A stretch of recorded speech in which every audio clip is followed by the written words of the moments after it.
Hello बच्चों, last time हम topic कर रहे थे कंसंट्रेशन टर्म्स। अब देखो उसमें एक लास्ट टॉपिक आता है इक्वेशन ऑफ डाइल्यूशन।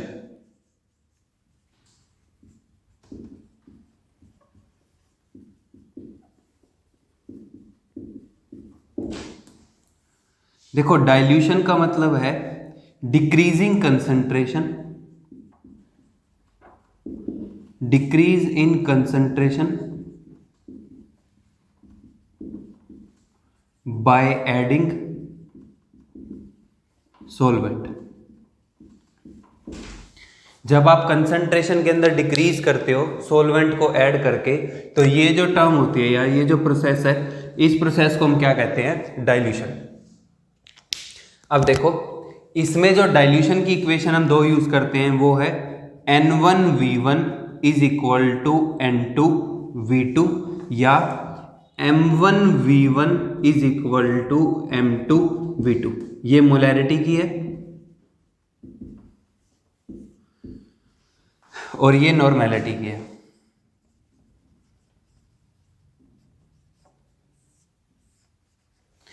देखो इस केस के अंदर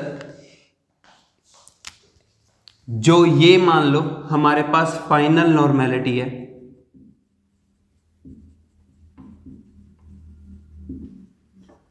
और ये मान लेते हैं कि हमारे पास इनिशियल नॉर्मेलिटी है।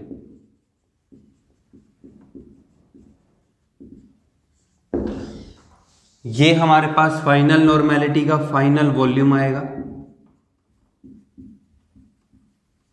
देखो इसमें ना क्वेश्चन ऐसे बनता है कि भाई हायर नॉर्मेलिटी का कितना वॉल्यूम ले कि लोअर नॉर्मेलिटी का इतना वॉल्यूम बन जाए। अब देखो मैं एक स्टेटमेंट ही लिख देता हूं, जैसे मान लो कि इस पे से क्वेश्चन आ जाता है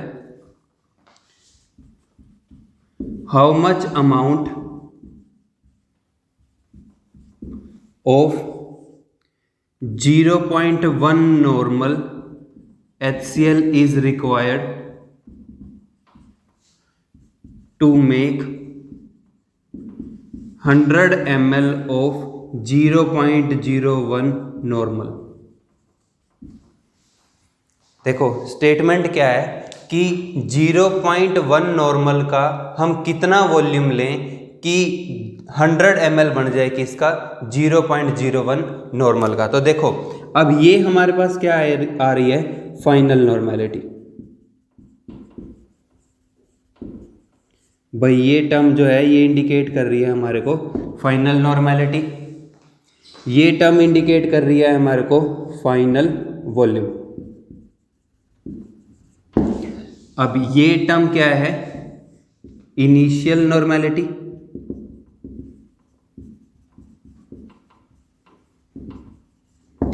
अब हमें क्या चाहिए कि इनिशियल नॉर्मेलिटी का कितना वॉल्यूम लें। अब देखो डाइल्यूशन का मतलब क्या था कि आपको सॉल्वेंट को ऐड करना है। तो देखो टर्म क्या कह रही है हमारे को कि भाई कितना वॉल्यूम V1 हम कितना लें 0.1 नॉर्मल का, और बाकी इसमें रेस्ट कितना सॉल्वेंट ऐड करें कि हमारे पास 0.01 नॉर्मल का 100 ml बन जाए। ठीक है बच्चों, तो ये बेसिक मतलब है इस टर्म का। अब न्यूमेरिकल सोल्व करते हो तो ये आपको N1 बता रखा है इनिशियल नॉर्मेलिटी, ये आपको फाइनल नॉर्मेलिटी N2 बता रखा है, ये फाइनल वॉल्यूम V2 बता रखा है। तो हम इस टाइम पे क्या करेंगे? V1 की वैल्यू को फाइंड कर लेंगे। भाई हम यहाँ पे टर्म यूज करेंगे N1V1 is equal to N2V2। तो N1 की वैल्यू है 0.1 नॉर्मल, इनटू में हमें V1 फाइंड करना है, N2 की वैल्यू 0.01, इनटू में V2 कितना है 100। तो V1 आ जाएगा 0.01 इनटू में 100 डिवाइडेड बाय 0.1। तो जब आप इसको सोल्व करोगे, देखो 0.01 है ना, तो पॉइंट के बाद दो अक्षर है, तो आप 1/100 लिख सकते हो इसको, इनटू में 100, इसको 1/10 लिख सकते हैं, तो 10 ऊपर जाके मल्टीप्लाई, ये कैंसल कितना आ जाएगा 10 ml। तो अब आप क्या करोगे? 10 ml तो लोगे 0.1 नॉर्मल HCl, और आप क्या करोगे 90 ml सॉल्वेंट। अब देखो डाइल्यूशन हुआ ना, अपने सॉल्वेंट को ऐड किया, तो जो नेट आ रहा होगा वो क्या आ रहा होगा, 100 ml ऑफ 0.01 नॉर्मल। तो ये बच्चों इक्वेशन है डाइल्यूशन की। आप सेम इक्वेशन मोलैरिटी के लिए भी बना सकते हो। अगर क्वेश्चन आ जाता है मोलैरिटी का, तो नॉर्मेलिटी की जगह आप मोलैरिटी पुट कर सकते हो। सेम बेसिस के ऊपर क्वेश्चन आएगा और सेम बेसिस पे ही आपने क्वेश्चन सॉल्व करना है। इसके बाद इसके अंदर जो नेक्स्ट टॉपिक आता है वो आता है कि भाई अगर हम दो सॉल्यूशन को मिक्स कर दें तो फाइनल मोलैरिटी क्या होगी। भाई अभी तक हम सिंगल सॉल्यूशन के ऊपर पढ़ रहे थे, भाई हम सिंगल सॉल्यूशन की मोलैरिटी नॉर्मेलिटी फाइंड कर रहे थे। अब मान लो टर्म ये आ जाती है कि भाई हम दो सॉल्यूशन को ऐड कर रहे हैं, तो बताओ फाइनल मोलैरिटी या नॉर्मेलिटी क्या होगी। तो उसके लिए इक्वेशन बनती है M1V1 plus M2V2 is equal to M3V1 plus V2। Final molarity on mixing of solution of mixing of two solution of different molarity। अब दो डिफरेंट मोलैरिटी को आप मिक्स कर रहे हो, तो ये हमारे पास M3 जो है ये इंडिकेट कर रहे हैं फाइनल मोलैरिटी।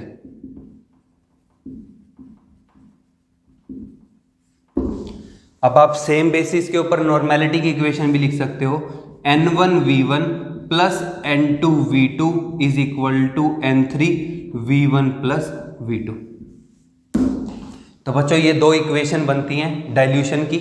ये मिक्सिंग के बाद आपके पास क्या बन रहा है। अब देखो इसके अंदर मान लो ये इक्वेशन आपने तब यूज करनी है जब आप 2 एसिड या 2 बेस लेके चल रहे हो।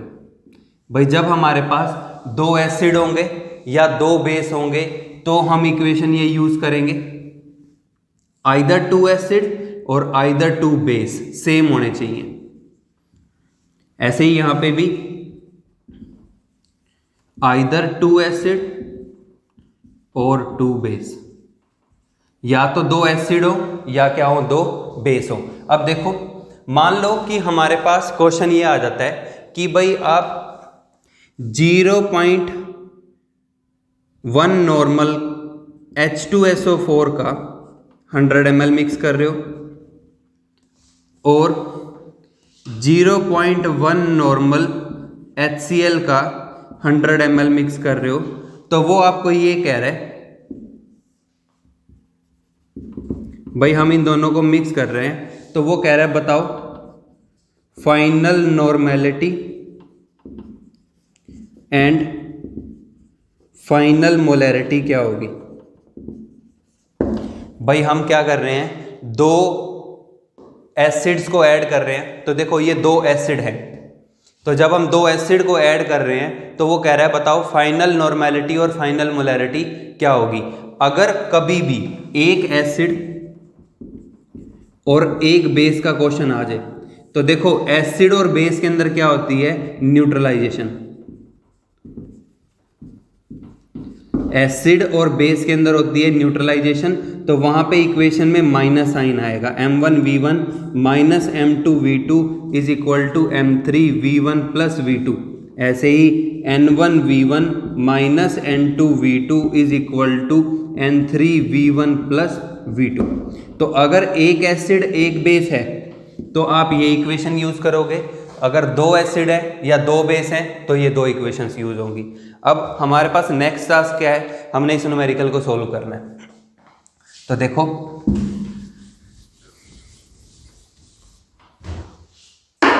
अब सबसे पहले हम इसकी नॉर्मेलिटी फाइंड करते हैं। भाई हमारे को एक क्वेश्चन गिवन है, हमने फाइनल नॉर्मेलिटी निकालनी है।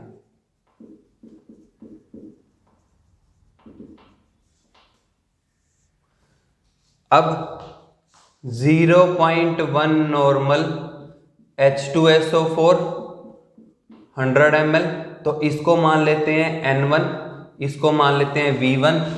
फिर वो कह रहे हैं 0.1 नॉर्मल HCl, तो इसको मान लेते हैं N2, इसका भी कह रहे हैं 100 ml, तो इसको मान लेते हैं V2।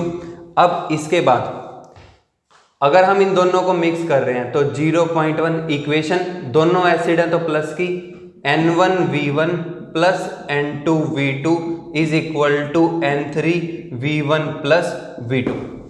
अब इसके बाद देखो कि जो हमारे पास N1 की वैल्यू दी हुई है वो है 0.1, वॉल्यूम कितना है 100, प्लस N2 0.1 इंटू में वॉल्यूम कितना है 100 इज इक्वल टू N3 हमें फाइंड करना है, V1 इनिशियल वॉल्यूम दोनों कितने हैं 100 प्लस 100। तो जो हमारे पास, इसको कैसे लिख सकते हो आप 1/10, तो 1/10 इंटू 100 ये आ जाएगा 10 plus 10 divided by 200 which is equal to N3। तो 20/200 इज इक्वल टू N3, तो ये आ जाएगी आपके पास 0.1 नॉर्मल। तो जो फाइनल नॉर्मेलिटी है वो भी कितनी होगी 0.1 नॉर्मल। अब बच्चों बात आती है कि भाई आपको इसकी मोलैरिटी फाइंड करनी है। अब देखो इस केस के अंदर पहले हम मोलैरिटी की इक्वेशन लिखते हैं। अब देखो ऐसे क्वेश्चन सोल्व करते हुए अब यहां पे क्या दिया हुआ है नॉर्मेलिटी, हमें क्या फाइंड करनी है molarity, M1V1 plus M2V2 is equal to M3V1 plus V2। तो भाई हम पहले क्या करेंगे कि जो हमारे को क्वेश्चन गिवन है इसकी नॉर्मेलिटी को किस में कन्वर्ट करेंगे मोलैरिटी में। आपको ध्यान रखना है कि पहले नॉर्मेलिटी को किस में कन्वर्ट करोगे मोलैरिटी में। आपने लास्ट टाइम भी पढ़ा था कि भाई हम नॉर्मेलिटी और मोलैरिटी में रिलेशन निकालते हैं कि भाई जो नॉर्मेलिटी है वो इक्वल होती है n फैक्टर या बेसिसिटी फॉर एसिड इनटू में मोलैरिटी, हमने ये पढ़ा था। तो अब किसी भी नॉर्मेलिटी को आप किस में कन्वर्ट कर सकते हो मोलैरिटी में। तो जो हमारे पास पहला पॉइंट था 0.1 नॉर्मल H2SO4, देखो H2SO4 जो है ये डाइबेसिक है, इसकी बेसिसिटी कितनी होगी 2। ये हमने पहले भी पढ़ा था कि इसकी बेसिसिटी की वैल्यू कितनी आती है 2। भाई अब अगर आपको इसकी मोलैरिटी फाइंड करनी है तो आपको क्या करना पड़ेगा, नॉर्मेलिटी बाय बेसिसिटी, ये किसके इक्वल आ जाएगा मोलैरिटी के। अब नॉर्मेलिटी 0.1 बाय 2 ये किसके इक्वल आएगा मोलैरिटी के। तो जब आप सोल्व करोगे तो ये आपके पास आ जाएगा 0.05 मोलर H2SO4, इसका क्या आ रहा है अपने पास 100 ml। तो ये जो टर्म है हमने इसको कन्वर्ट कर दिया किसमें मोलैरिटी में। अब यहां पे आ जाओ। अब देखो जो हमारे पास दूसरा एग्जाम्पल दिया हुआ है वो है HCl का, 0.1 नॉर्मल HCl। भाई HCl की बेसिसिटी कितनी होती है, HCl की जो बेसिसिटी है वो है 1। तो इस केस के अंदर क्या होगा कि जो नॉर्मेलिटी है वो इक्वल आएगी किसके मोलैरिटी के। नॉर्मेलिटी किसके इक्वल होगी मोलैरिटी के, क्योंकि n फैक्टर 1 आ रहा है। तो क्या लिख सकते हो आप इसको 0.1 मोलर HCl का 100 ml। अब आप ये फाइनल जो मोलैरिटीज हैं इसको मेन इक्वेशन में पुट करोगे और आपके पास आंसर आ जाएगा। अब देखो हमने जो स्टेटमेंट बनाई है इसके अंदर इसको मान लेते हैं कि ये M1 है, ये V1 है, ऐसे ही ये M2 है और ये V2 है। तो 0.05 इंटू में 100 प्लस 0.1 इंटू में 100 is equal to M3 100 plus 100। हमने उस इक्वेशन के अंदर वैल्यूज को पुट कर दिया। इसको आप 5/100 लिख सकते हो क्योंकि पॉइंट के बाद 2 अक्षर हैं। तो 5 plus 10/200 is equal to molarity. यहाँ से आप सॉल्व करके फाइनल मोलैरिटी को काउंट कर सकते हो। तो बच्चों ये हमारी कंसंट्रेशन टर्म्स हैं। लास्ट टाइम हमने रिलेशनशिप पढ़ी थी मोलैलिटी नॉर्मेलिटी में, मोलैलिटी और मोल फ्रैक्शन में। अब उसके बेस पे हम एक दो क्वेश्चन करते हैं, वो इंपॉर्टेंट है terms.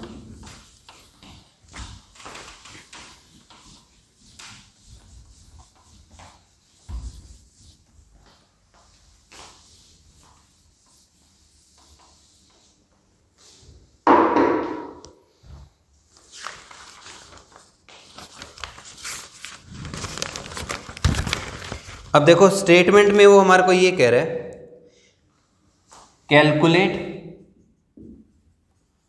Calculate molality of HCl of H2SO4, calculate molality of H2SO4 solution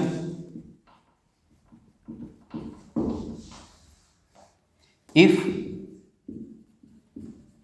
mole fraction of water is 0.85। वो कह रहा है, ये उसने हमारे को स्टेटमेंट दे रखी है, वो कह रहा है कि आपको मोलैलिटी फाइंड करनी है किसकी, H2SO4 की, अगर जो मोल फ्रैक्शन है वाटर का वो कितना है 0.85। अब देखो इस केस के अंदर लास्ट टाइम हमने मोलैलिटी और मोल फ्रैक्शन में रिलेशन भी निकाला था। मोल फ्रैक्शन ऑफ सोल्यूट ये हमने पढ़ा था, ये इक्वल आता है मोलैलिटी